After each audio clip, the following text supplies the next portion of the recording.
નમસ્કાર મિત્રો, હું છું હિતેશ સોલંકી અને આજે છે 21 ફેબ્રુઆરી. 21 ફેબ્રુઆરી એટલે વિશ્વ માતૃભાષા દિવસ.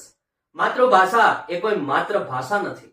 માતૃભાષા એટલે માં સમાન ભાષા.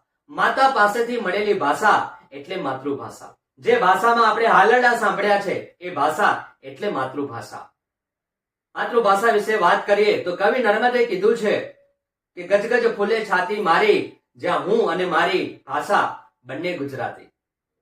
તો ઉમાશંકર જોશીએ પણ કહ્યું છે, સદા સૌમ્યસી વૈભવથી ઉભરાતી મળી માતૃભાષા મને ગુજરાતી. જી હા દોસ્તો, ગુજરાતી ભાષા એ આપણા હૃદયની ભાષા છે. આ સાથે આપણે બીજી ભાષાનો અનાદર નથી. આજે અંગ્રેજીનો જમાનો છે, તમે અવશ્ય વિશ્વની અનેક ભાષાઓ શીખો, પણ આપણા મૂળ એ આપણી ગુજરાતી ભાષા સાથે જોડાયેલા હોવા જોઈએ.